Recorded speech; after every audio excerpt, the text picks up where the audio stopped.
নমস্কাৰ মৰমৰ ছাত্ৰ ছাত্ৰীসকল হাই ছেকেণ্ডাৰী পৰীক্ষাৰ ফলাফলক লৈ অসন্তুষ্ট হৈছে নেকি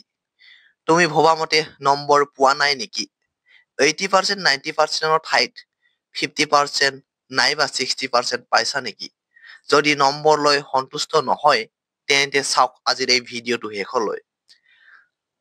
যদি আমাৰ এই চেনেলটোত প্ৰথমবাৰ আহিছা তেন্তে চেনেলটো সাবস্ক্ৰাইব কৰি বেল আইকনটো প্ৰেছ কৰি লোৱা যাতে এই ধৰণৰ জৰুৰী ইনফৰমেশ্যনবোৰ সময়মতে লাভ কৰিব পৰা নমস্কাৰ ইতিমধ্যে ঘোষণা কৰা হল 2025 বৰ্ষৰ হাই ছেকেণ্ডাৰী পৰীক্ষাৰ ফলাফল যিসকলে এই পৰীক্ষাৰ ফলাফলত পাছ কৰিছে তেওঁলোকে তেওঁলোকৰ ফলাফলক লৈ অসন্তুষ্ট হৈছে নেকি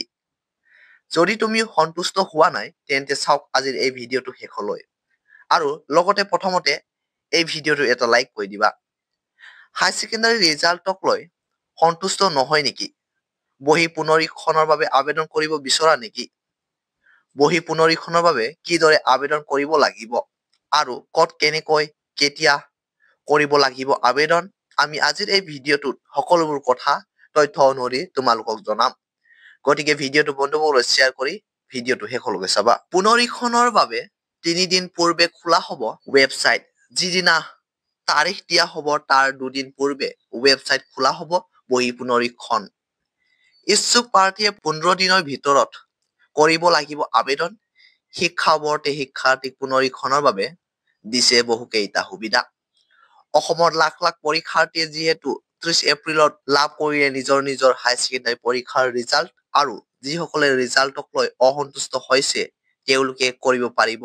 বহি পুনৰীক্ষণ আৰু এটা ৱেবছাইট ফলো কৰিব লাগিব যোনে যোনে বহি পুনৰীক্ষণ কৰিব বিচৰা ফলো কৰিবলগীয়া ৱেবছাইটটো হৈছে যে ahscc.assam.gov.in তোমালোকে এই ৱেবছাইটত কৰিব লাগিব আবেদন কিদৰে কৰিব লাগিব তথ্য অনুসৰি জনাম আবেদন পিছত ইমেইল যোগে লাভ কৰিবা তোমালোকে উত্তৰ বহি গতিকে আবেদন কৰিবলৈ এটা ইমেইল দিব লাগিব আৰু এই ইমেইল যোগে লাভ কৰিব তোমালোকে তোমালোকৰ উত্তৰ বহি পুনৰীক্ষণৰ ফলাফল দিয়া 30 দিনৰ ভিতৰত সংগ্ৰহ কৰিব লাগিব মাৰ্কশিট আৰু লগতে সাৰ্টিফিকেট এটা কথা যে তোমালোকে পুনৰীক্ষণৰ ফলাফল দিয়াৰ 30 দিনৰ ভিতৰত সংগ্ৰহ কৰিব লাগিব নিজৰ মাৰ্কশিট আৰু লগতে সাৰ্টিফিকেট লিখিত পৰীক্ষাৰ প্ৰতিটো বিষয়ৰ বাবে দিব লাগিব 500 টকা আৰু এটা কথা যদি তোমালোকে বহি পুনৰীক্ষণ কৰিব বিচৰা তেনেতে লিখিত পৰীক্ষাৰ প্ৰতিটো বিষয়ৰ বাবে তোমালোকে দিব লাগিব 500 টকা আৰু লগতে হাই ছেকেণ্ডাৰী পৰীক্ষাৰ ৰিজাল্টক লৈ কিদৰে কৰিব লাগিব আবেদন আমি অন্য এটা ভিডিঅ'ৰ জৰিয়তে তোমালোকক জনাই দিম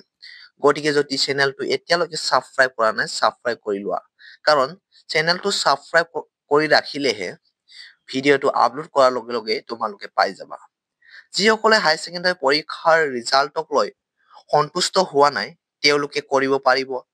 বহি পুনৰীক্ষণৰ বাবে আবেদন আৰু বহি পুনৰীক্ষণ কেনেকৈ কৰিব লাগিব আমি তোমালোকক জনাই দিম বহি পুনৰীক্ষণ কৰিবলৈ এটা ডেট দিব বৰ্ডৰ ফালৰ পৰা এটা তাৰিখ ঘোষণা কৰিব বৰ্ডৰ ফালৰ পৰা এটা নোটিছ দিব বৰ্ডৰ ফালৰ পৰা এই নোটিছটো অহাৰ লগে লগে আমি জনাই দিম গতিকে চেনেলটো সাবস্ক্ৰাইব কৰি ৰাখা পুনৰীক্ষণৰ বাবে 3 দিনৰ পিছত খুলিব ৱেবছাইট ইচ্ছুক প্ৰাৰ্থীয়ে 15 দিনৰ ভিতৰত কৰিব লাগিব আবেদন শিক্ষা বোৰ্ডে যে শিক্ষাৰ্থীক পুনৰীক্ষণৰ বাবে দিছে বিশেষ সুবিধা মৰমৰ ছাত্ৰ ছাত্ৰীসকল আজি ভিডিঅ'টো আপডেটখিনি ইমানেই আছিল যদি ভিডিঅ'টো ভাল পালা এটা লাইক কৰিবা আৰু ভিডিঅ'টো বন্ধুবৰ্গলৈ শ্বেয়াৰ কৰি দিবা আৰু লগতে যদি এই চেনেলটো প্ৰথমবাৰ আহিছা তেন্তে চেনেলটো সাবস্ক্ৰাইব কৰি বেল আইকনটো প্ৰেছ কৰি ৰাখিবা ভিডিঅ'টো শেষলৈকে চোৱাৰ বাবে ধন্যবাদ